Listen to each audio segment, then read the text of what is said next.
안녕하세요. 광고를 해주신다고 하셔서 이걸 부탁했던 건 아닌데요. 되게 그 광고를 이렇게 해주셨으니. 다른 광고 하실 거 있습니다. 아닙니다. 작년에는 제가 기술 관련해서 포커싱을 맞춰서 이제 모바일 게임이 항상 이제 나오고 있는데 그 모바일 게임 중에서 MMORPG는 어떤 기술 특징을 갖고 있는지를 발표를 했었습니다. 이번에는 이제 좀 더 프로듀싱에 초점을 맞춰서요. 이제 건실한 회사에서 스타트업 하기라는 이제 주제로 했는데 좀 주제가 뜬금없어서 많이 안 오실 줄 알았는데 많이 오셔주셔서 너무 감사하고 최선을 다해서 강연 한번 시작해 보겠습니다. 네, 오늘 할 이야기인데요. 오늘 그 게임텍 주제를 보니까 패션하고 세렌티피티라는 이 뜻밖의 행운 아니면 뜻밖의 어떤 재미 같은 거를 뜻하는 영어 단어더라고요. 근데 저는 이 주제를 약간 좀 틀어서 뜻밖의 여정이라는 얘기로 저희가 이제 지금 개발하고 있는 게임이 어떻게 프로듀싱 되고 있고 어떻게 시작하게 됐는지에 대해 말씀을 드리겠습니다.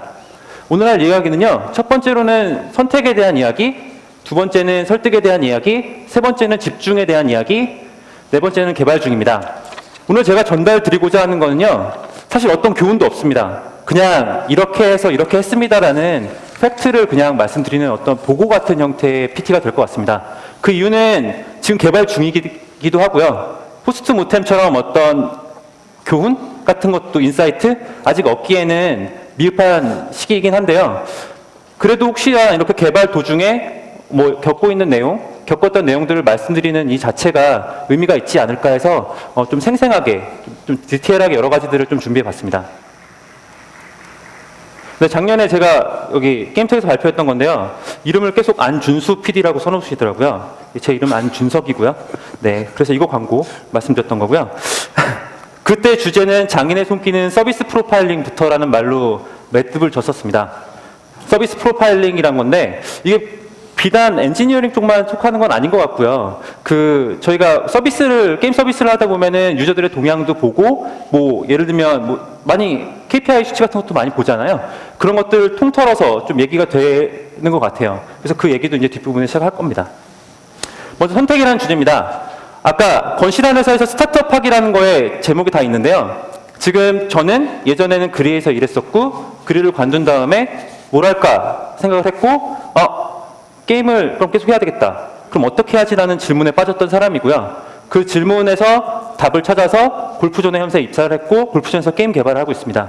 그래서 그 선택은 어떻게 했는지 이렇게 해서 이렇게 했다라는 내용으로 얘기를 진행해 보겠습니다.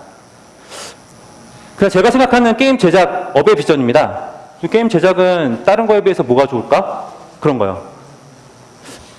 요즘 딱 드는 생각인데요. 이 대기업들을 쭉 봤어요. NC, NHN, 네오위즈, CJ, 넥슨. 제 생각에는 이 회사들이 모두 10년 이상 된 게임들을 갖고 있거든요. 그 10년 동안 몇 개 타이틀 안 되는 게 회사를 먹여 살리고 있다는 생각이 요즘 들기 시작했습니다. 요즘 세대를 돌아보면 그럼 저런 이제 10년 동안 PC 시장에서 이제 강세를 했던 큰 회사들이 이제 계속 뭔가 허들을 높여오면서 다른 회사들이 좀 치고 들어오지 못하게 되는 상황이었는데 모바일 시장이 붐업이 되면서 좀 서비스들이 낮아진 것 같아요. 개인 개발자도 뭔가 할 수 있고 신생업체도 뭔가 도전할 수 있고 그런 서비스들이 매우 낮아져서 누구나 이제 뭔가를 할 수 있는 시장인 거죠. 그러면 이거 메리트가 있는 것 같아 라는 생각이 들었습니다. 여기 목록에 어떻게 읽어야 될지 모르겠는데요. 이 사이트가 되게 많은 정보들이 있는데 거기 얼마 전에 나왔던 기사인데 퍼즐 앤 드래곤은 2013년 총 매출 1.6조를 돌파하다라는 기사였습니다. 저는 이 기사를 보고 되게 충격을 먹었었거든요. 당시에 저는 일본 회사에 다녔었는데 일본 회사에 이제 그리랑 DNA라는 양대 회사가 있었어요. 근데 그 회사들은 엄청나게 많은 게임들을 만들어내서 유저를 이렇게 돈을 버는 회사거든요. 근데 이 경호라는 회사는 이 게임 하나로 1.6조를 벌어버려서 그 두 회사에 다 제쳐버린 거예요. 이거를 보고 또 생각을 하게 됐죠. 게임 제작업의 비전.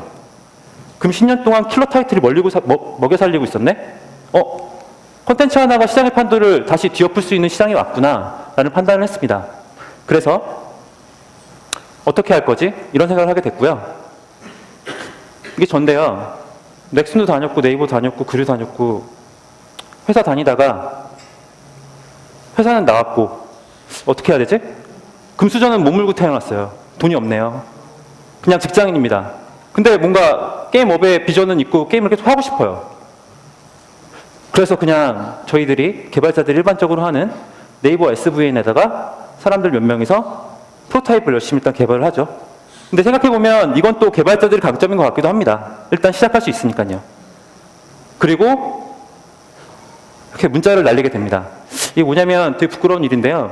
결국은 사람들로 다 이루어지더라고요. 결국은 옛날에는 잘 아는 척도 안 했던 분한테 문자를 보내게 되는 그건데요. 처음에 문자를 딱 보냈을 때는 답이 없는 거예요. 전화를 했었어요. 답이 없는 거예요. 섭섭하죠. 며칠이 지났어요. 섭섭해요. 근데 보통 때 같으면 그냥 연락 안 하고 말 것 같았는데 문자를 한 번 더 보내게 됐고, 그리고 그게 이어져서 어떤 회사와 이제 그 게임 개발에 대해서 얘기를 하게 됩니다. 그래서 팀 플러스 알파라는 어떤 제안서를 만들게 되고 프로토타입을 만들게 되고 이 제안서를 이용해서 딜을 하게 되죠. 이 딜이라는 게 마침 이제 시계를 거꾸로 돌리면 작년 9월 때였거든요. 근데 마침 그때 대기업들 많은 회사들이 딱 이제 개발할 사람들을 찾고 있었어요. 퍼블리싱 할 것들, 그리고 외주 개발 줄 것들. 그래서 딜을 하게 됐고요. 그래서 딜이 10억이라는 딜이 나왔습니다. 10억을 투자해 주겠다. 근데 그 투자의 조건이 되게 엄청납니다. 지분 60%. 지분 60%는 내 거, 너네는 뭐 하면, 뭐 이런 얘기가 나오더라고요. 그래서 이제 생각을 하게 되죠. 많은 생각을 하게 되죠. 물음표. 회사 설립과 운영에 충분한 금액일까? 아직 회사 같은 거 안 해봐서 저게 충분한 금액인지 모르겠고. 한 개 타이틀의 빠른 성공을 기대하는 게 맞을까? 요즘도 그렇고 전에도 그랬고 제가 회사 입장이면 저도 그럴 것 같긴 한데요. 전적으로 이기적으로 제 입장, 개발하는 입장에서 봤을 때 모든 회사들이 지금 대부분 투자를 할 때 그 회사랑 동반 성장하기보다는 모바일 쪽은 게임 타이틀 하나를 딱 만들길 바라더라고요. 그래서 딱 그만큼만 살 돈을 주고 그 다음에 돈을 연장해 나가는 방식. 좀 이상해요. 그러면은 그 한 개 타이틀을 하는데 회사도 세워야 되고 그 다음에 뭐 총무도 해야 되고 뭐 일 되게 많잖아요. 그럼 집중할 수 있나? 또 한편은 개발에 너무 신경 쓸 일이 많고 좋은 개발자들이 과연 올까? 예를 들면 3, 4명이서 의기투합해서 으쌰으쌰으쌰 해서 게임을 만든다라고 했을 때 가능하죠. 지인들하고. 근데 뭔가 시장을 분석해 봤는데 그런 게임으로는 안 되겠어요. 뭔가 중규모의 게임을 만들어야 될 것 같아요. 퀄리티 높은. 그러면 돈이 많이 필요하잖아요. 사람도 많이 필요하고. 그럼 안 되겠다. 얘는. 뭐 이런 생각이 들기 시작했어요. 그래서 이런 문서를 만들었습니다. 안 되겠어요. 10억 갖고는 돈 좀 더 주세요. 잘할 수 있어요. 뭐 이런 문서를 만들게 됩니다. 그래서 그쪽 커뮤니케이션 팀장님과 이제 그 메일을 주고받죠. 3가지 조건이었어요. 2014년 12월까지 운영할 수 있는 회사. 그 당시는 2013년 9월이었고요. 근데 모든 회사가 그때까지 살아남는 지원을 해주지 않아요. 그리고 개발 인원은 14명으로 하겠다. 그 다음에 초기 설립부터 자회사 편입을 희망한다. 이 모든 근원은 좋은 사람들하고 일을 하기 위해서였습니다. 혹자들은 뭐 개발할 때 뭐 회사 갑자기 벤처, 요즘 많이 신문에도 나오고 그런 성공 신화들이 많은데 제가 잘 안 믿는 것 중에 하나이기도 하고요. 모든 사람들이 갑자기 회사를 그만두고 게임 회사를 차리게 됩니다. 게임 회사를 차리고 게임을 만들게 됩니다. 성공 확률. 그 중에 성공 확률을 할 수 있는 확률은 얼마나 되나? 그리고 현재 시장에서 그렇게 소규모로 갑자기 할 수 있었던 것들이 얼마나 되나 생각해 봤을 때 제 생각에는 당시에는 되게 희박하다고 생각을 했어요. 좋은 개발자들이 필요했기 때문에요. 그리고 좋은 개발자가 이퀄 위험을 바란다. 아니, 모험을 바란다. 그리고 모든 개발자, 잘하는 분들이 벤처 같은 어떤 모험심이 있다라고 생각하기에는 너무 저는 그것도 좀 신뢰하기 힘들었고요. 그래서 그러면은 회사 잘 다니고 계시고 그리고 실력 있고 근데 뭔가 해보고 싶은데 탄탄하고 그런 희망이 있으신 분들도 있을 거잖아요. 그런 분들하고 같이 일을 해야 되겠다는 생각이 들었습니다. 그래서 이런 3가지 조건을 걸었고요. 저 3가지 조건을 건 이유 중에는 또 이게 있습니다. 방금 전 시간에 아마존 쪽에서 막 이렇게 뭐 지표 같은 거 분석을 했었는데 요게 이제 그 포인트인데요. 그러니까 개발 당시에 이제 8월에 스타트해서 5월까지 이제 돈을 지원해 준다는 얘기였는데 이렇게 지원을 해주면 그냥 개발은 하는 거예요. 근데 개발을 딱 런칭을 했는데 그 게임이 처음에 뭔가 잘 안 됐어요. 그러면은 어떻게 해야 되죠? 이런 의문이 드는 거예요. 빚을 져야 되나? 아니면 뭐 회사를 어떻게 운영해야 되지? 뭐 그런 생각이 드는 거예요. 그럼 이거 이상해. 분명히 지금 만들려고 하는 게임은 중규모의 게임이고 그리고 어떤 서버가 붙고 그런 인터랙션 하는 게임들은 그런 지표를 이용해서 지표를 올리는 방법도 있고 프로모션이나 이벤트를 이용해서 갑자기 유저들이 증가할 수도 있잖아요. 그런 거를 그럼 시도할 수도 없겠네? 되게 힘들겠네? 마음은 점점 무거워지고 그렇겠네? 그런 생각을 하게 됐습니다. 그리고 그 무엇보다도 저 왼쪽 소규모 개발보다는 중대 규모의 게임을 만들어야 성공할 수 있겠다는 생각이 들었고요. 그리고 업데이트와 운영에 여유가 필요하다는 생각이 들었어요. 근데 보통 회사들은 이걸 생각하지 않거든요. 지원도 안 해주고요. 네. 또 하나. 10억이라는 돈이 되게 커 보이긴 하나 회사를 만약에 셋업한다고 봤을 때 비용을 막 만들어 봤거든요. 14명 기준으로. 근데 돈이 녹록치가 않아요. 그냥 누적 비용으로 여기 8에서 12까지 뭐 3억 6천 들고 누적 비용으로 여기서부터 5월까지 5억 7천이 드는데 이 비용에는 소프트웨어 라이센스 그다음에 사무실 엄청나게 돈이 많이 들더라고요. 생각보다. 그렇기 때문에 뭐 5억, 10억 이런 거는 시도하면 힘들겠다. 그럼 정말 소규모 게임을 만들어야 되겠구나 라는 생각이 들더라고요. 아니면 개인이 금수저를 물어서 돈이 많거나 뭐 그런 것들. 이게 이제 뭐 그렇게 막 표를 만드는 위에 이제 잡아봤던 거였고요. 그래서 1인당 인건비는 한 600만 원, 뭐 그다음에 아웃소싱 비용 200만 원. 근데 부대 막 구성해서 하니까 안 나오는 거예요. 그래서 목표 투자 금액 15억. 여기서 한 가지 더 포인트 앞에서 말 안 했던 건데 어느 날 언젠가 기사를 봤어요. 기사를 봤는데 그 기사에 스타트업들, 모바일 스타트업들에 대한 얘기 나오더라고요. 그럼 뭐 처음에는 3명에서 시작해서 뭐 한 3개월 흐르면 서버 프로그래머 데리고 오고 6개월 되면은 뭐 다른 사람들 영입해서 한 7개월쯤에 런칭한다라는 보통 그렇게 개발한다라는 어떤 기사가 난 거예요. 근데 봐도 저는 좀 당황스러웠는데 그러면은 요게 만약에 3개월 때 들어온 서버 개발자는 런칭이 4개월 남았는데 4개월 후면 이 회사는 돈이 없어서 망할 수도 있어요. 잘 되면 되는 건데 조금이라도 탁 삐뚤어지면 그냥 잘못되는 건데 그럼 어떻게 이 사람을 끌어들이지? 뭘 믿고 이 사람이 입사를 할까 그런 생각을 하게 됐습니다. 그래서 돈이 더 필요했던 거죠.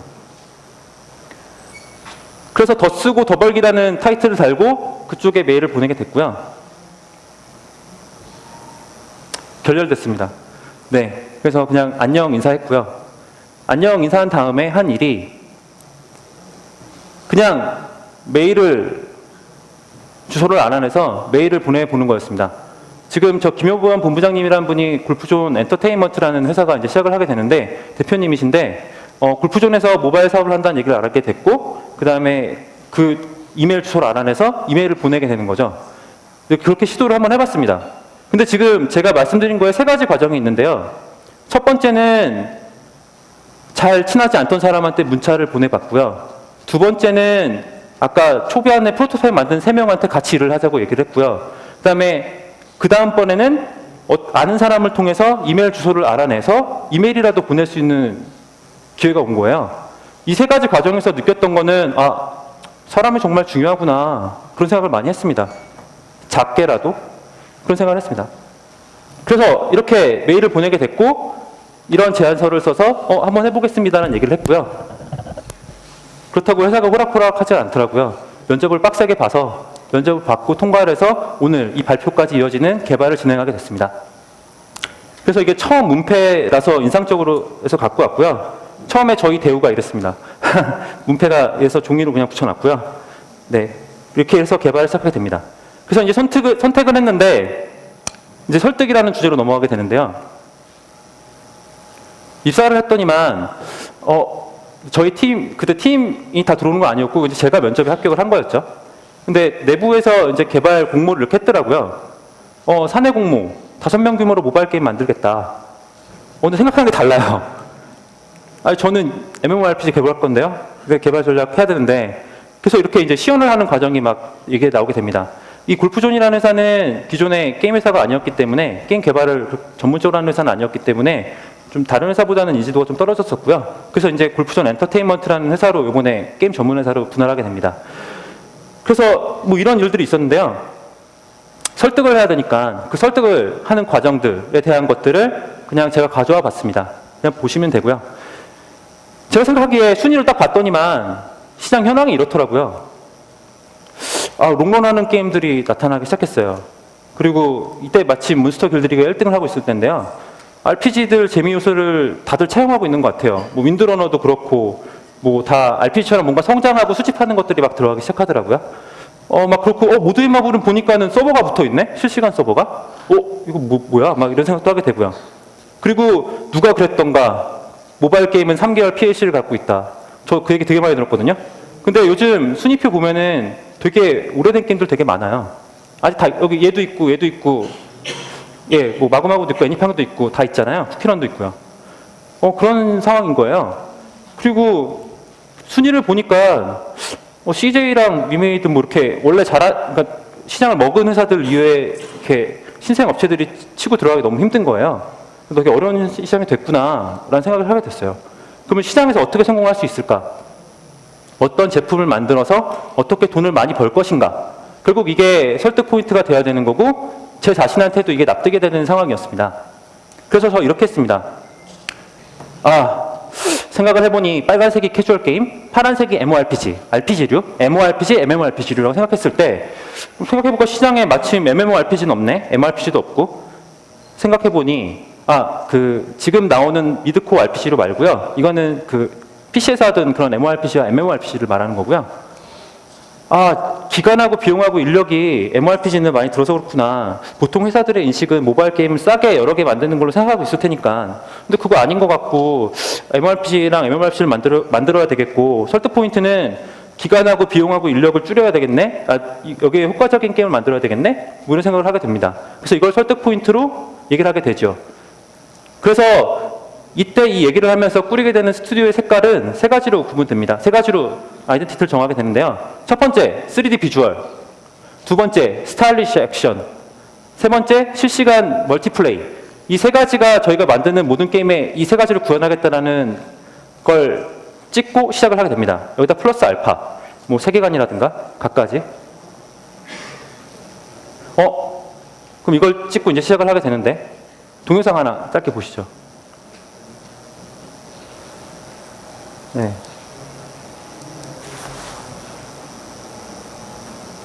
뜬금없으시죠? 이게 무슨 얘기를 하려고 그랬냐면 저희 팀 애니메이터가 만든 거예요. 그러면 뭘 만들지는 알겠고 이제 이걸 진행을 하려면 개발 전략을 세워야 되고 개발을 해야 되는데 뭐 어떻게 할 것인가.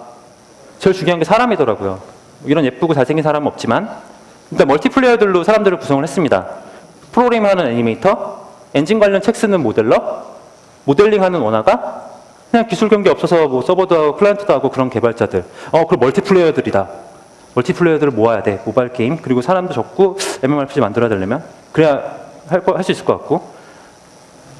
3D 온라인 게임 개발 파이프라인인데, 이게 무슨 얘기냐면, 아이디어가 있어요. 아이디어가 있는데, 제가 어떤 스킬인데, 난 날라차기 해서 위에서 공중으로 띄운 다음에 때리는 스타일의 액션을 하고 싶어. 얘기를 하면 그게 실제로 클라이언트 빌드에 들어가게 되는 그 일련의 과정을 개발 파이프라인이라고 생각하고 있고요.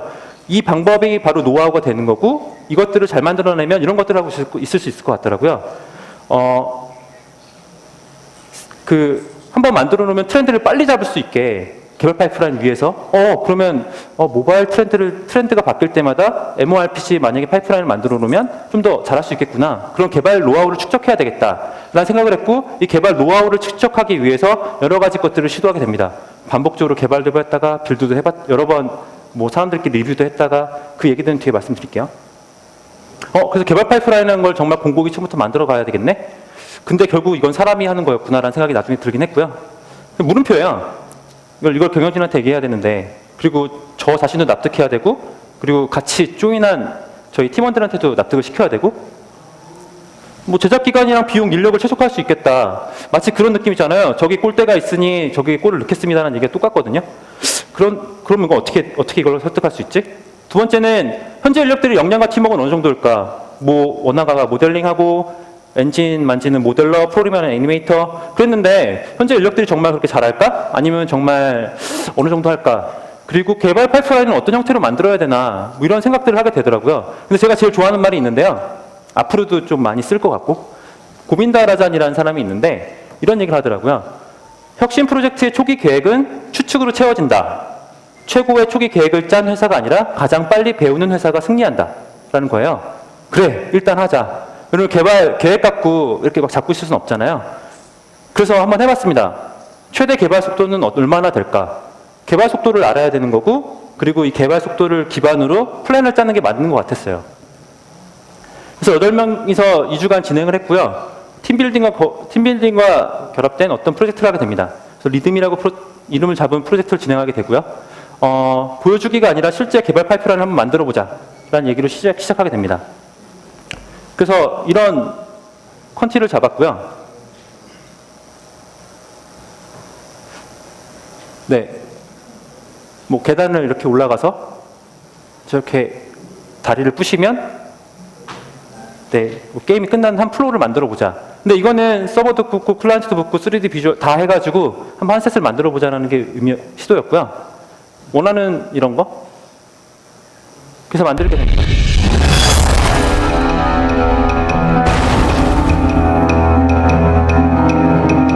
동영상이 끊기는 거는 편집을 잘못해서 그러니 이해 부탁드리겠습니다.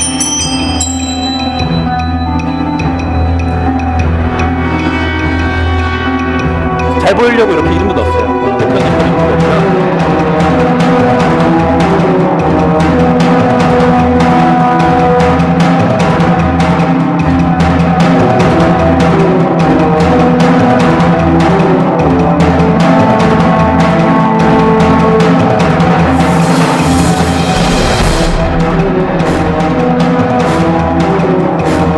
코드도 넣었더라고요. 센스 있게.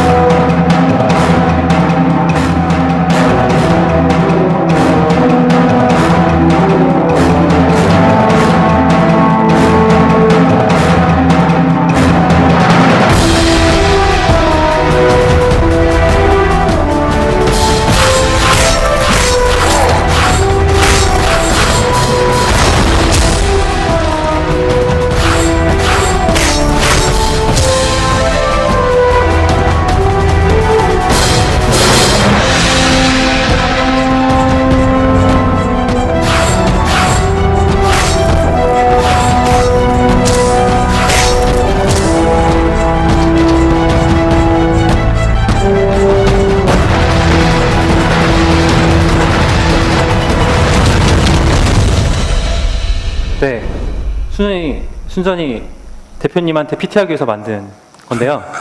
실제로 이 게임이 돌아가는 거고요. 실제 이게 폰에서 테스트를 해봤어요. 그래서 그럼 얘 정도로 우리가 12월에 만드는 애는 MMORPG인데 그 MMORPG는 이런 비주얼 좀 지금보다 좀 높은 퀄리티 보다 만들어도 되겠구나라는 프로파일링을 해본 프로젝트였습니다. 그래서 멀티플레이도 해보고 여러 가지 것들을 해본 작업이었고요. 그래서 이것들을 기반으로 플랜을 짜게 됩니다. 제작 플랜을 짜게 되고요. 그러니까 제가 좋아하는 말 중에 차가 빨리 달릴 수 있는 이유는 브레이크가 있기 때문이래요. 그래서 그 브레이크가 있다는 거는 이제 빨리 달리는 것도 알아야 되고 브레이크도 알아야 되고 그 기능을 하기 위한 어떤 작업들을 선행해서 한 거고요. 앞으로도 프로듀싱이나 작업을 할 때 이렇게 하지 않을까 생각이 듭니다. 그래서 우리의 속도와 역량을 파악한 후 달리기를 시작하기 했고요. 그래서 사람 플랜을 저런 설득 과정을 거쳐서 1명, 그 다음에 12월에는 10명, 현재는 20명 규모로 팀이 커졌습니다. 네, 선택을 했고 설득을 했고 이 일련의 과정에서 이제 보여드리고 싶었던 거는 단지 팩트요. 그냥 팩트 보시고 그냥 얘는 이렇게 했구나라는 걸 느끼길 그냥 생각하시길 바랬고요. 마찬가지로 지금 이 집중 부분도 마찬가지입니다. 저희는 이렇게 집중을 하고 싶었습니다. 이거 많이 아시죠? 이거 그 빅뱅 시어리라는 그 미국 미드인데 되게 웃겨요. 근데 웃긴데 저는 이제 되게 인상적이었던 게 공돌이에 대한 이제 패러디라는 게 있었는데 어떤 애가 아이디어가 있대요. 여기 이 덩치 큰 분이. 그래서 영화 근데 3D 안경을 감상을 가능하게 하는 안경이래요. 그래서 어떻게 동작하는데 물어보니까 그냥 공돌이가 만들면 된대요. 근데 이걸 보고 그렇네라는 생각을 하게 됐어요. 어떤 거냐면 새로운 아이디어가 곧 찬란한 결실로 이어진다는 환상입니다. 아직 저도 여전히 겪고 있고 저희 회사 임원진들도 겪고 있고 같이 일하시는 분들도 겪고 있고 어떻게 보면 맞아요. 아이디어가 찬란하면 성공할 수 있겠죠. 근데 아이디어만 찬란하면 되나? 뭐 이런 생각이 들어요. 그래서 되게 곰곰이 요즘 되씹고 있는 말입니다. 제작을 함에 있어서 그리고 프로듀싱을 해나가면서 집중하고 싶었던 포인트는 새로운 아이디어는 아니었고요. 실행력이었습니다. 그 아인슈타인이 뭐 상대성 이론을 뭐 증명하기까지 10년 이상 연구가 필요했고 실제로는 그 실행력에 답이 있었다라는 얘기를 하더라고요. 다시 이 실행에 집중하라는 책이 있는데요. 이 책에 나오는 말인데요. 저희 텔레비전, 인터넷, 그 다음에 이런 분들, 그리고 저희는 매체를 통해서 작은 아이디어로 대박난 사람들에 대한 얘기를 많이 듣게 됩니다. 그러면 아이디어가 곧 찬란한 환상으로 이어지네. 뭐 회사도 그렇고요. 그리고 뭐 애니팡 같은 거 만들어봐. 뭐 이런 얘기도 쉽게 하잖아요. 그게 얼마나 힘든 건데, 막 이런 거 있잖아요. 뭐 그런 거. 그래서 사실 그런 것보다는 끈질긴 작업 과정을 거친 후에 지적으로 도전하는 게 정말 맞는 거 아닐까라는 생각을 하고 있고요. 이걸 중심으로 제작을 진행해 가고 있습니다. 실행력입니다. 그래서 지금 그 3월까지 미친 듯이 실행력 강화팀을 만들기 노력을 했고요. 실행력을 강하게 만들기 위해서 여러 가지 시도를 하게 합니다. 근데 정말 실행력 강화팀을 만들고 싶었는데 아직 진행 중이고요. 바쁜 시간들을 보냈고 여러 가지 배웠습니다.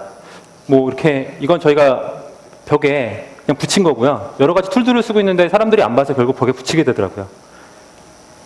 지속적으로 막 반복해서 아까 보신 그 동영상 있잖아요. 그 뭐 MMRP샷 만들어봤다는 그거 다리 올라가는 그거를 비롯해서 작은 것들을 계속 만들고 버렸어요. 계속 만들고 버렸고요. 그리고 그걸 통해서 팀빌딩을 해갔는데 많이 배운 게 뭐냐면 이게 그냥 뭐 소프트웨어는 좀 견고해지긴 하겠지만 그렇다고 사람들끼리 친해지는 건 아니구나. 뭐 이런 것도 배웠고요. 그리고 사람이 적은 상태에서 좀 많이 시도를 했었어요. 인원이 없을 때 좀 인원보다 많은 것들, 요즘 말하는 뭐 에자일, 뭐 스크럼, 뭐 그런 것들에서 자기가 자신이 이제 막 하게 되는 뭐 그런 여러 가지 것들 있잖아요. 그런 비스무리한 것들을 해봤는데 많이 배웠습니다. 많이 배우면서 만들어내는 겁니다.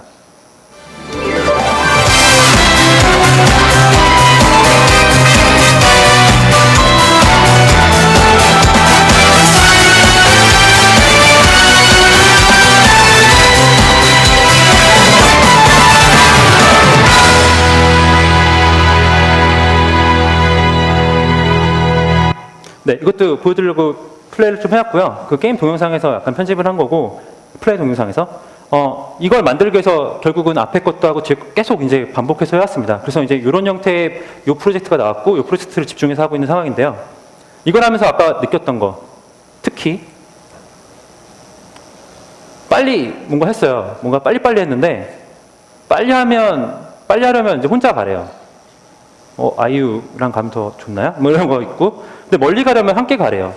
그러니까, 그 스타트업이나 뭔가를 할 때 빨리 뭔가 적은 인원으로 하려고 노력을 하는 것 같습니다. 저도 마찬가지고요.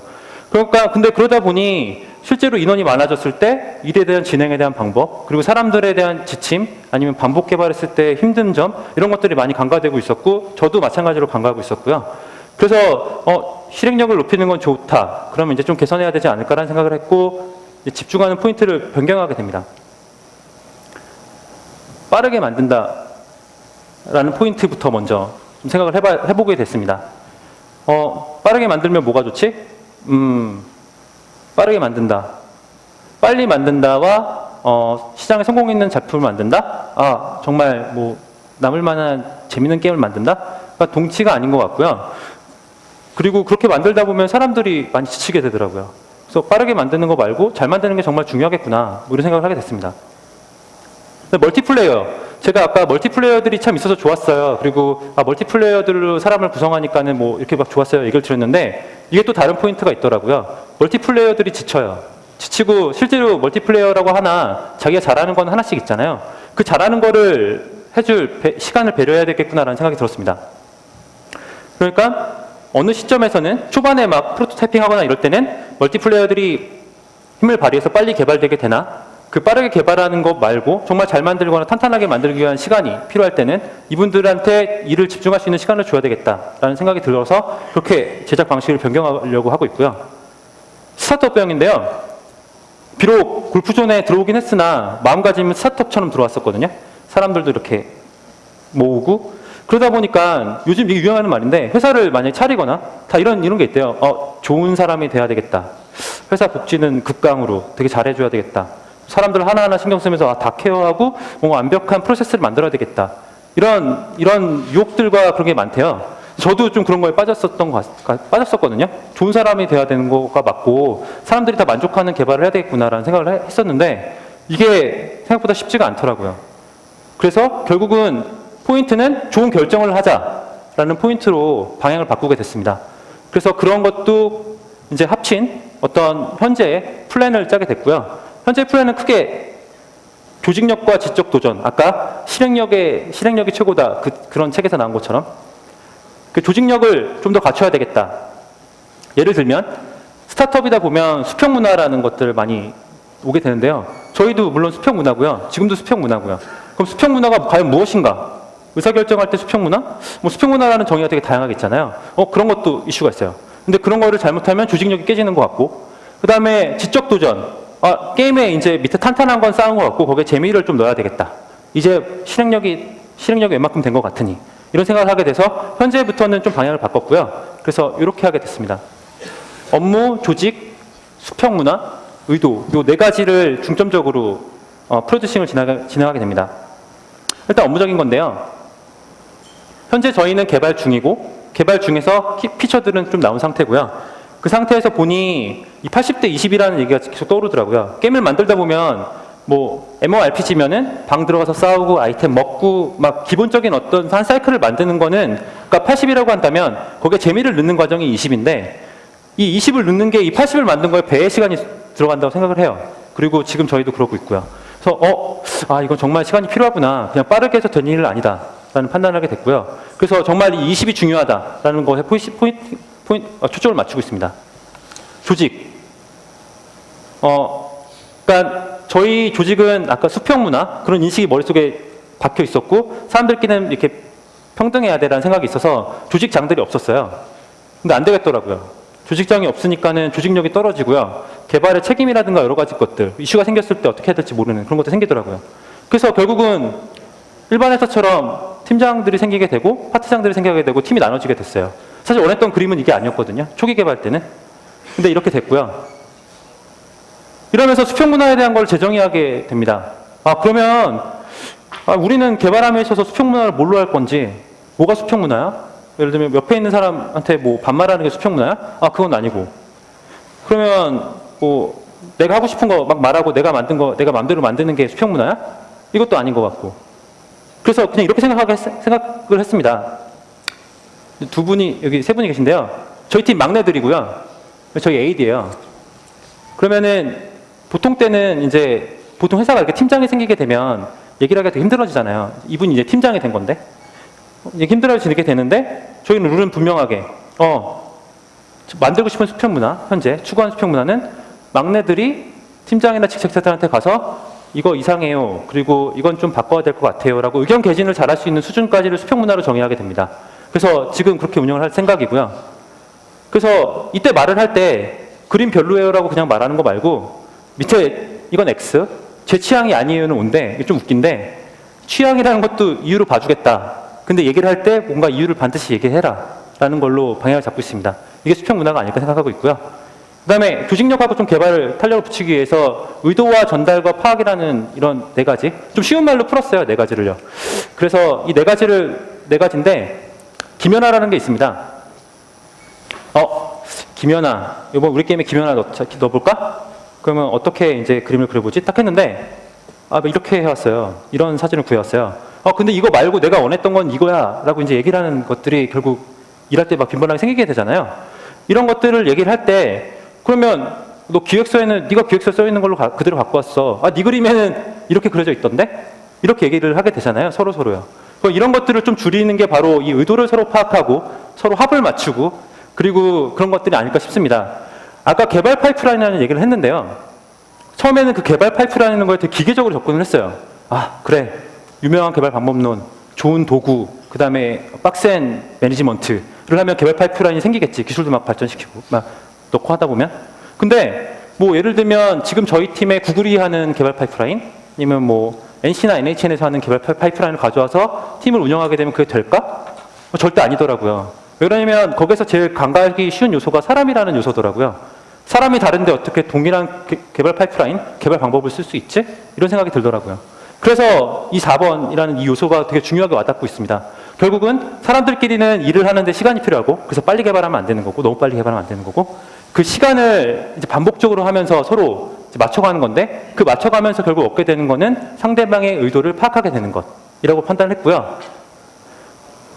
기획과 컨셉에서 모두 표현할 수 없는 것들은 서로 상대방의 의도를 파악하는 게 필요하다라는 걸로 정의를 했습니다. 네. 이렇게 해서 약간 추정적으로 이제 일을 진행해왔던 것을 말씀드렸고, 실제 저희가 개발하고 있는 건요, 어떻게 하고 있냐면 이렇게 하고 있습니다. 표지가 바뀌었습니다. 아까는 그냥 이거였는데, 현재는 모바일 스튜디오 이렇게 해서 간판이 바뀌었고요. 여전히 그래도 흰 종이에는 붙여놨고요.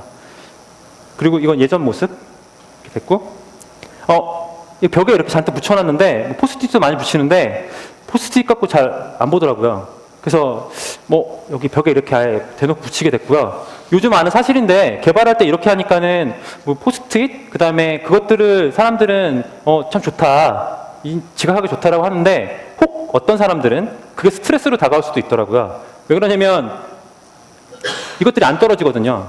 안 떨어지면 스트레스다. 그래서 이런 것도 이런 면도 있구나라는 걸 알게 됐고요. 네, 이건 종이로 그리는 모습들. 그다음에 이게 아까 말씀드린 개발 파이프라인인데 저희는 지금 개발 파이프라인 중에 하나로 이 툴을 사용하고 있는데 제가 작년에 그 게임텍에서 발표했던 건데 이걸 그냥 그것과 비슷한 웹사이트 하나 만들어놨어요. 그러니까 엑셀 파일을 기획사가 업로드하면 그 엑셀 이걸 이제 디자이너가 게임 디자이너가 이렇게 막 데이터를 만들잖아요. 그럼 이거를 업로드해요. 업로드하면은 웹사이트에 올라가게 되는데 웹사이트에 올라간 것들을 서버 클라이언트에서 그냥 막 읽을 수 있는 구조 이런 것들을 만들어 놓고 있고요. 이런 것들을 발전시키는 게 되게 중요하다고 생각하고 있습니다. 마찬가지로 예전에는 엔지니어링을 많이 보다가 이제 기획이라던가 제작 쪽을 많이 보다 보니 이런 거는 핵심적인 툴이구나 라는 생각을 하게 됐고요. 그래서 이건 이제 추천드리는 방법이고 트렐로도 써봤습니다. 트렐로를 써봤는데요. 좋은데 작업을 진행하기는 힘들어요 라는 생각이 들었어요. 그래서 저희는 지라를 쓰게 됐습니다. 네, 지라라는 툴들 아시죠? 예, 그래서 개발을 이렇게 하게 되는데 이게 사람한테 너 일이라는 일을 이틀 만에 하기로 했는데 왜 안 했어? 라고 압박을 넣는 용도가 아니라 그냥 자기가 자기 일을 잘 기록을 하면 그 기록들을 중앙 시스템에서 모아서 이렇게 디스플레이 해주는 거라고 생각을 하고 있습니다. 그래서 그런 것들을 자동화되는 툴. 그래서 여기는 이제 현재 작업들이 올라온 것들이고 여기는 현재 이병이라는 분이 그림을 그려서 올리면 이렇게 바로 보이게 되는 거고 그리고 이런 걸 이용해서 사람들끼리 서로 작업에 대한 걸 알고 있고요. 근데 문제점은 뒤에 말씀드리겠습니다.